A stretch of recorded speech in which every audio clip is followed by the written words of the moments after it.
Fleet Commander Jai-Ho's hands trembled as he watched the last transmission from New Eden Colony. The Vorkath bioships descended like a plague of locusts, their massive organic forms blocking out the binary suns. Through the grainy footage, he witnessed thousands of colonists running for shelter as the enemy vessels released their digestive compounds. The buildings, trees, and even the ground itself began dissolving into organic soup that the ships absorbed through massive feeding tubes. "Commander, we're receiving the final death count from New Eden," Lieutenant Park reported, his voice barely a whisper. 30 million civilians. No survivors. Jai-Ho slumped in his command chair aboard the CSS Vigilant. In just 3 years, the Vorkath had consumed 12 major worlds in the Centauri sector. His ship, once part of a proud defense fleet of 300 vessels, now drifted alone in the darkness of space, the last guardian of a dying sector. "Plot a course to the Rigel system," Jai-Ho ordered. "We need to warn them before." "Sir," Park interrupted, his eyes wide at his sensor display. "Massive object detected at bearing 227.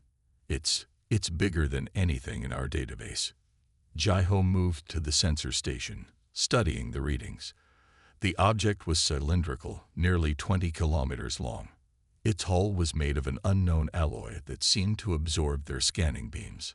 "Magnification times 1,000, Jai-Ho commanded. The main viewer zoomed in on the mysterious vessel. Its surface was covered in strange markings, some sort of writing system they'd never encountered before. But what caught Jai-Ho's attention was the massive damage along its port side. The gash revealed countless rows of chambers, each containing what appeared to be preservation pods. "Life signs?" Jai-Ho asked. "Millions, sir, but they're in some sort of suspended animation. The power readings are minimal, just enough to maintain basic life support." As they continued scanning, Park managed to decode some of the ship's markings. "Sir, I think I found something in the ancient archives. These symbols, they match records from before the Great Migration. They're human." Jai-Ho's breath caught in his throat. Humans were considered mythical beings, a species that had vanished from known space over 1,000 years ago. Some believed they had destroyed themselves in a massive war. Others thought they had ascended to a higher plane of existence. But here was proof. A massive colony ship carrying millions of them in suspended animation. Before Jai-Ho could process this discovery, the ship's warning systems blared to life. "Vorkath vessels detected," Park shouted. 3 bioships on an intercept course." Jai-Ho watched as the massive organic ships approached, their tentacle-like appendages writhing in anticipation of their next meal. But something unexpected happened. As the lid bioship attempted to attach itself to the human vessel, its feeding tubes recoiled violently. The ship's biological mass convulsed as if in pain. "Sir, the Vorkath ship, it can't process the human vessel's hull. Something in its composition is toxic to them." For the first time in years, Jai-Ho felt a glimmer of hope. If they could understand this technology, they might have a weapon against the Vorkath. But before they could investigate further, the ancient ship's systems began to power up. Lights flickered along its massive hull, and energy readings spiked. "Commander," Park's voice was filled with awe. "The preservation pods, they're beginning to activate. All of them." As Jai-Ho watched the massive vessel come to life, he realized this wasn't just a relic from the past, it was humanity's return. And based on the weapons systems his scanners were detecting, these humans hadn't been sleeping peacefully. They had been waiting. The first pod opened deep within the ship's core. Inside, a human military officer named Captain Lee opened his eyes, his enhanced muscles and cybernetic implants ready for the war they had prepared for centuries ago. He would soon discover a different war awaited them, one where humanity would become the galaxy's last hope against the terror of the Vorkath swarm. Jai-Ho sent an emergency broadcast to all remaining free worlds. "This is Fleet Commander Jai-Ho of the CSS Vigilant. We have found them. The humans have returned, and they came prepared for war." Supreme Commander Yonga stood on the living bridge of her flagship, the neural throne pulsing beneath her feet as it connected her directly to the bioship's consciousness. Through this connection, she felt the confusion and pain of her advanced ships as they tried and failed to consume the human vessel. "Most unusual," she muttered, her gray skin rippling with patterns of frustration. "In 3 centuries of conquest, we have never encountered a material our digestive enzymes couldn't break down." No. The next day, when the alien fleet arrived expecting to find a helpless planet, they would instead face humanity's full technological might. The Galactic Council's greatest mistake wasn't threatening Earth, it was giving humanity time to prepare. As the first alien ships appeared on long-range sensors, Admiral Kim broadcast to all Earth Defense Forces, "Remember this day. Not because it's the day aliens came to conquer Earth, but because it's the day the galaxy learned why you don't threaten humanity." The battle for Earth's future was about to begin, and humanity was ready to show the cosmos why they had survived and thrived on their death world for so long.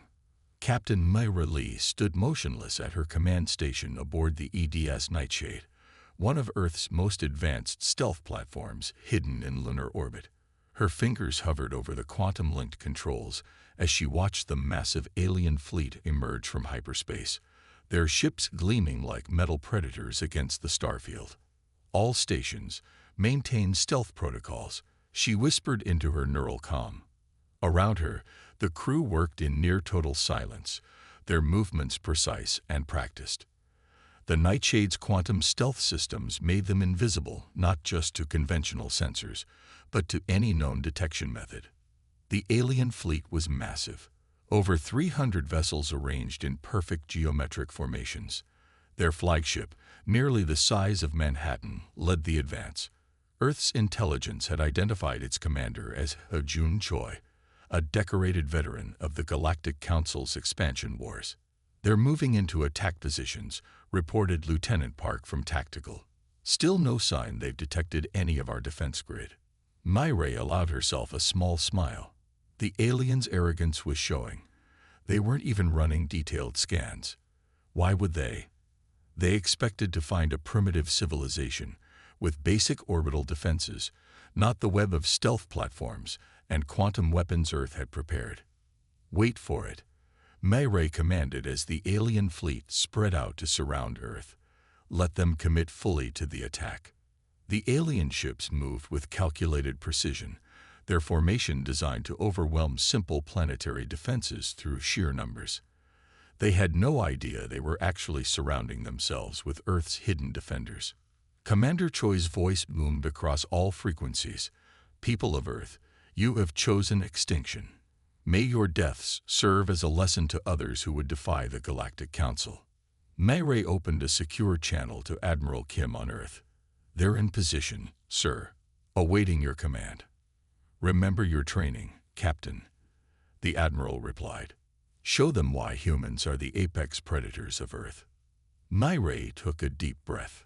"All platforms, execute Operation Thunderstrike on my mark." She watched the alien ships begin powering up their weapons. 3, 2, 1, mark. In an instant, the invisible web of Earth's defense platforms decloaked simultaneously.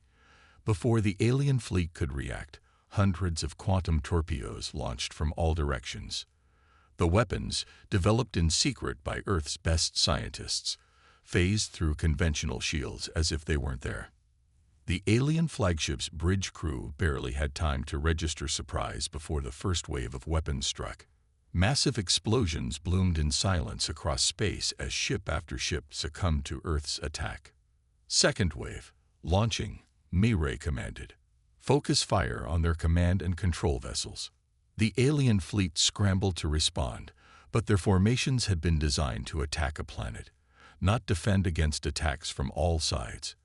Their advanced shields proved useless against Earth's quantum weapons, and their own energy weapons dispersed harmlessly against the defense platform's metamaterial armor. "Confirmed kills on 60% of enemy vessels," Tactical reported. "Their formation is breaking down."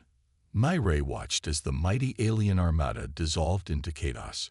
Ships collided in their panic to escape, while others fired blindly into space. Commander Choi's flagship was listing badly, venting atmosphere from multiple hull breaches. "This is impossible."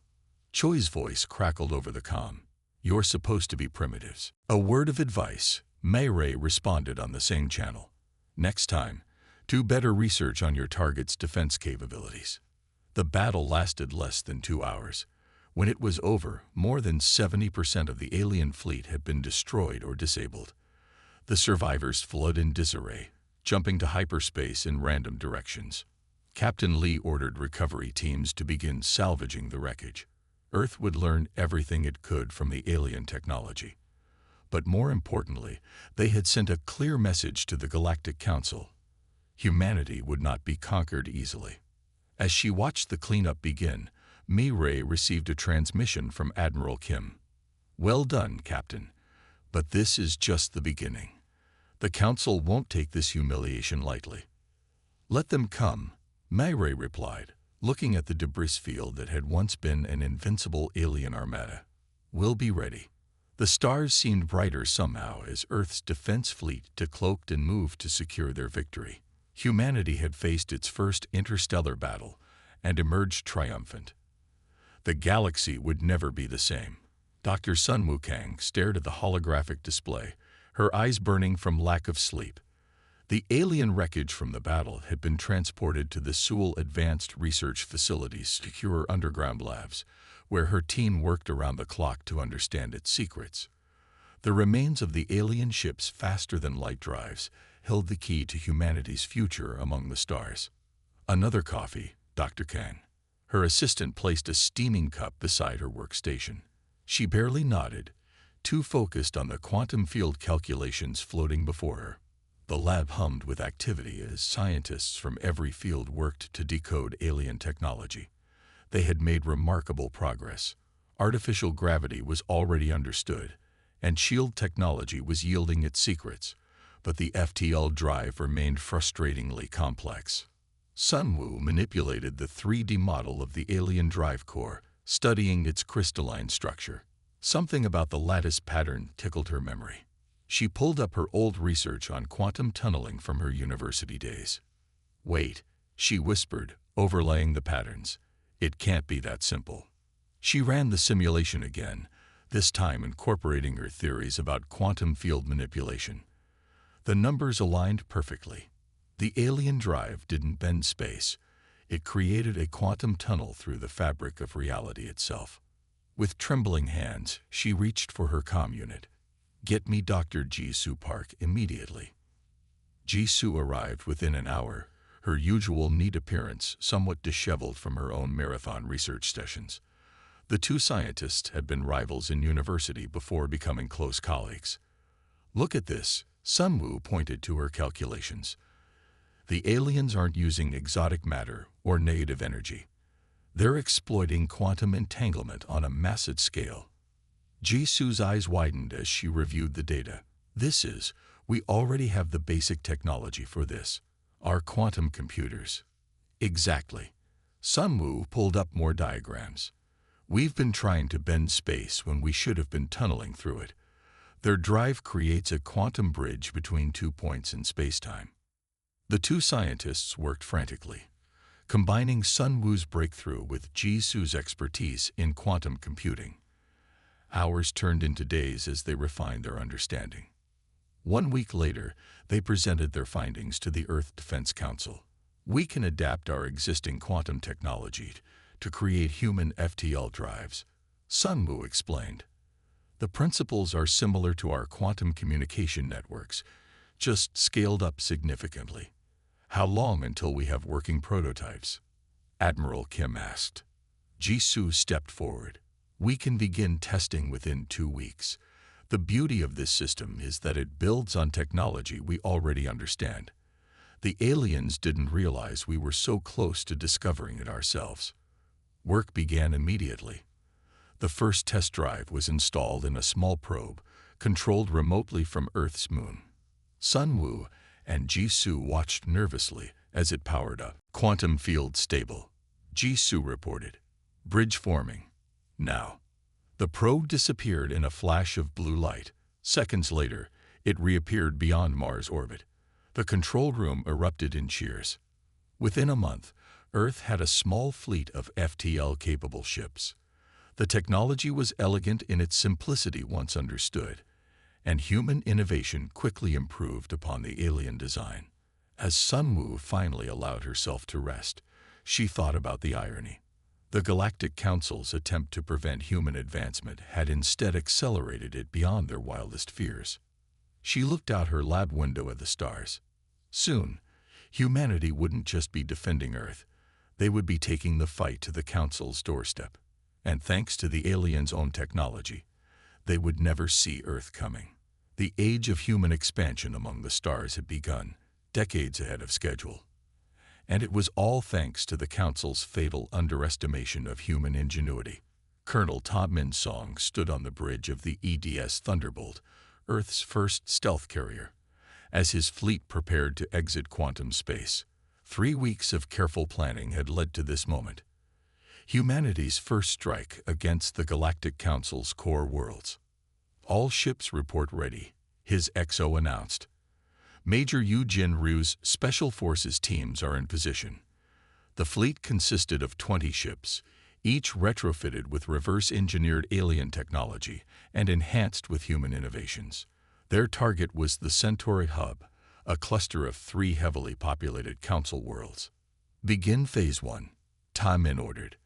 The fleet emerged from quantum space in perfect formation, their enhanced stealth systems rendering them invisible to Council defenses.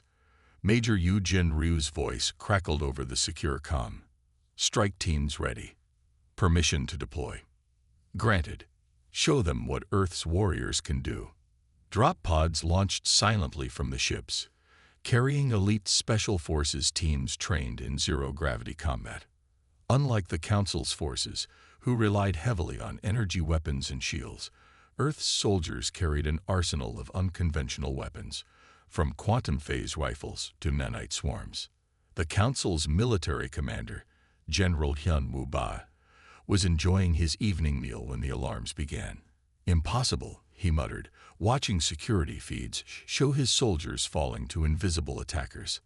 How did they get past our defenses? Yu Jin's team breached the central command center using thermite charges, primitive but effective against the aliens' advanced shields. Target secure, she reported, as her soldiers moved through the facility like ghosts. Their commanders never expected physical infiltration. No internal defenses. Across all 3 worlds, similar scenes played out. Earth's forces struck key military installations, communication hubs, and defense centers simultaneously. The Council's response was slow and confused, their standardized tactics useless against human guerrilla warfare. They're launching their fleet, Tom Min observed calmly. Exactly as predicted. The Council's ships rose to meet the perceived threat, forming their traditional combat formations. But Earth's fleet wasn't there. Instead, quantum torpedoes struck from multiple vectors, launched by ships that remained invisible. This is Commander Tom Min-song to all Council forces, he broadcast. Your command structure is compromised. Your defenses are broken. Surrender now. General Ba watched helplessly as his forces crumbled. These humans fought unlike any species he'd encountered, using stealth, deception, and unconventional tactics instead of brute force. Within 6 hours, all 3 worlds were under Earth's control. The Council's mighty defense fleet drifted in ruins, defeated by an enemy they couldn't even see. Send word to the Council, Tom Min ordered. This was just a demonstration. Next time, we won't be so gentle. As reports of the victory reached Earth, humanity celebrated its first offensive victory in interstellar warfare. But for Tom Min and Yu Jin, this was just the beginning. They had proven that humanity could not only defend itself, but also take the fight to the enemy's doorstep. The galaxy would never again underestimate the military prowess of Earth's children. The species that had spent millennia perfecting the art of warfare had arrived on the galactic stage, and the Council's worst nightmares were becoming reality. Ambassador Min Ji-shin walked through the grand halls of the Galactic Council's central chamber on Proxima Prime, her footsteps echoing off ancient marble floors.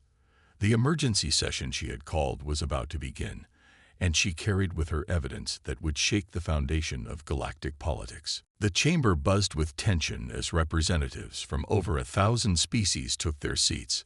Holographic displays showed the recent devastation of Council worlds, evidence of Earth's military capabilities that could no longer be ignored. Esteemed members of the Council, Minji began, her voice steady. We gather today to address the Council's gravest mistake in 10,000 years, the attempted subjugation of Earth. Murmurs rippled through the assembly. Councillor Jae-won Kim, leader of the Centauri Alliance, stood in support. The humans have proven themselves not only capable of defending their world, but also of striking at the heart of our civilization. Yet they showed remarkable restraint, minimizing civilian casualties. The Council's High Chairman banged his ceremonial staff. This is outrageous. They are savages who need to be contained. Savages.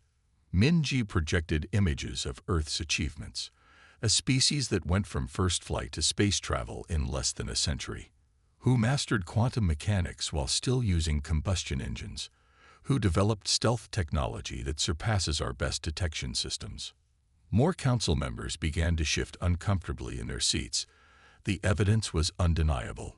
Humanity's rate of advancement was unprecedented. We have received communications from 27 member species, Jae-won announced. They wish to establish diplomatic relations with Earth, independent of Council authority. The chamber erupted in chaos. The old power structure, built on the Council's military supremacy, was cracking. An elderly representative from the Proxima system stood. Perhaps we were wrong to judge them by our standards. Their world, their evolution, shaped them differently. Minji seized the moment. Earth offers peace, but not submission. We propose a new framework for galactic cooperation, one based on mutual respect rather than dominance. As she spoke, more representatives signaled their support.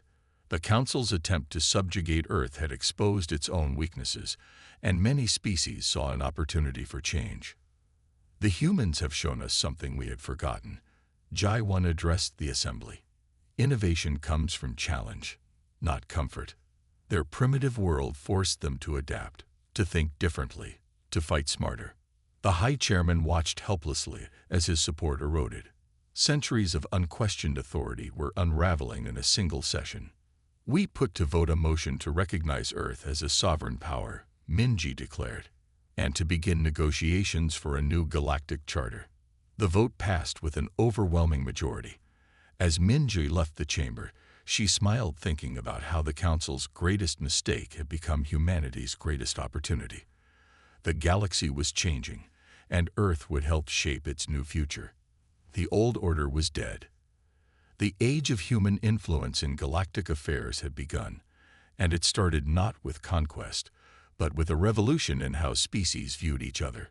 Fleet Admiral Dae-jung Choi watched from the bridge of the EDS Sovereign as the largest fleet ever assembled in human history prepared for battle. The Council had marshaled their remaining forces for one final assault on Earth, and humanity was ready.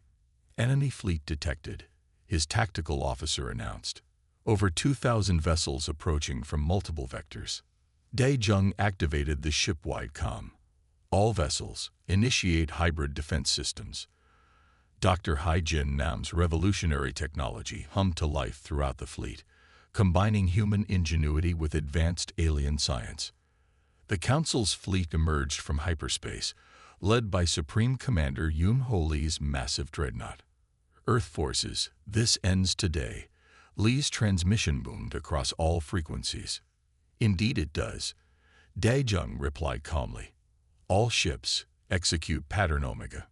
Earth's fleet moved with impossible precision. The hybrid drives Dr. Nam developed allowed ships to shift between quantum states, appearing to be in multiple locations simultaneously. Traditional targeting systems were useless against vessels that could exist in probabilistic states.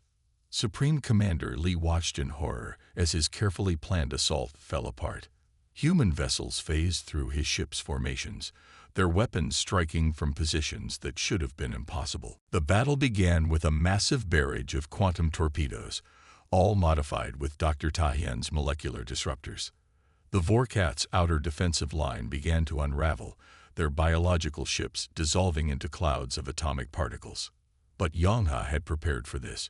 New strains of bioships emerged from the planet's atmosphere, their structures modified to resist the disruptor effect.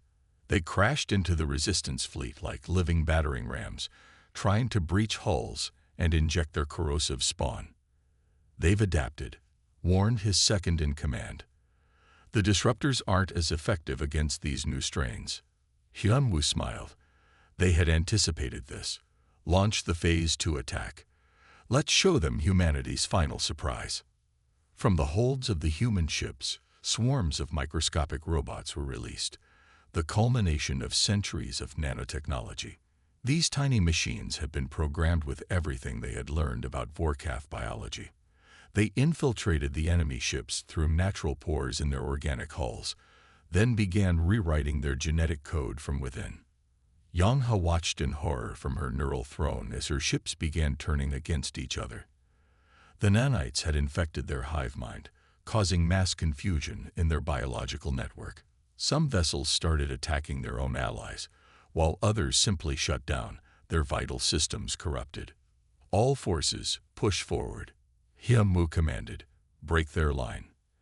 The resistance fleet surged forward, their weapons tearing through the disorganized Vorkath defenses. Allied ships from 100 worlds fought alongside human vessels, each contributing their unique abilities to the assault. Energy beams, plasma torpedoes, and quantum weapons lit up space with a deadly light show. Yongha made her final stand in orbit above the capital city. Her flagship, the largest bioship ever grown, fought with the desperation of a cornered animal. But even as she commanded her forces, she could feel the nanites spreading through her ship's systems, corrupting the biological controls that had given her species dominion over the galaxy. "Your reign is over," Hyunwoo transmitted to her ship. "End this now, and your people can survive." The Supreme Commander looked out at her burning world, at the remains of her once mighty fleet drifting in space. The resistance forces had surrounded the planet completely. There was nowhere left to run, no more ships to sacrifice. With a final, defiant roar, Yongha's flagship launched itself at the Valiant. Hyunwoo ordered all weapons to fire, and the massive bioship erupted in a spectacular display of quantum fire and biological matter. The last great leader of the Vorkath had chosen to die with her empire. As the remaining Vorkath ships surrendered one by one, Hyunwoo looked out at the liberated capital world. Centuries of tyranny had ended here, brought down by the combined might of a united galaxy and the ingenuity of humanity's long-sleeping warriors. "Send word to all sectors," he ordered. "The war is over. The Vorkath Empire has fallen." The cheers that erupted across the fleet were deafening. Species that had lived under Vorkath oppression for generations were finally free. As cleanup operations began around the planet, Hyunwoo knew that the real work, building a lasting peace, was just beginning. Chancellor Jinsu adjusted his ceremonial robes as he stepped onto the grand platform in the newly constructed Galactic Assembly. The massive chamber, built from the remnants of the former Vorkath Palace, now housed representatives from every free species in known space. Sunlight streamed through the crystalline dome above, symbolizing the new era of transparency and cooperation. "Friends, allies, fellow survivors," he began, his voice carrying across the hushed chamber. "Today we gather not just to celebrate victory, but to understand truth." The holographic displays activated, showing images of Earth as it had been 1,000 years ago. Jinsu watched the faces of the assembled delegates as they saw humanity's homeworld for the first time. "We left Earth not by choice, but by necessity. Our scientists had detected an approaching cosmic event, a gamma-ray burst that would sterilize our solar system. We had decades to prepare, but nowhere to run." The displays showed the massive construction of the sleeper ships, each designed to carry millions of enhanced humans in cryosleep. We developed weapons and technology to fight the radiation effects we expected to face when we awakened. We enhanced our bodies and minds to survive in what we believed would be a hostile universe. Instead, he continued, we slept through the danger, our ships drifting far beyond its reach. When we finally awoke, we found a galaxy suffering under a different kind of threat. The images shifted to scenes from the recent war. Human ships fighting alongside alien vessels, combined forces liberating worlds from Vorkath control. Our weapons, designed to battle cosmic radiation, proved effective against biological terror. Our enhanced soldiers, meant to rebuild a dead world, became liberators of living ones. Jin Su gestured to the assembled representatives. Look around you. Every species here has a story of resistance, of sacrifice, of hope. The Vorkath tried to consume our differences. Instead, those differences became our strength. Construction droids entered the chamber, carrying a massive memorial stone. Names in 100 languages covered its surface, those who had fallen fighting the Vorkath, both human and alien. This coalition is built on more than victory, Jin Su declared. It is built on understanding. The Vorkath believed in consuming all life into one form. We believe in preserving all forms of life, in all their wonderful variety. He activated the final display, showing the reconstruction efforts across formerly Vorkath-controlled worlds. Human medical technology, originally designed to fight radiation sickness, was helping heal the biological damage left by years of Vorkath occupation. Defense systems meant to shield against cosmic rays now protected recovering planets. And what of the Vorkath themselves? He addressed the question many had asked. Those who surrendered will not be destroyed or imprisoned. They will be offered the chance to learn what we have learned. That strength comes not from dominance, but from cooperation. The chamber erupted in applause as Jin Su concluded his speech. Outside, the first rays of dawn broke over the capital city, where humans worked alongside a dozen species to rebuild what war had broken. The galaxy faces many challenges, he said finally, but we face them together. Humanity slept through one apocalypse only to help prevent another. Now we are awake, and we will stay awake, to ensure terror never again rules these stars. As the assembly dissolved into celebration, Jin Su looked out at the rising sun. Humanity had prepared for one future and found another. Their long sleep had ended in an unexpected battle, but their awakening had led to something greater than survival. It had led to unity.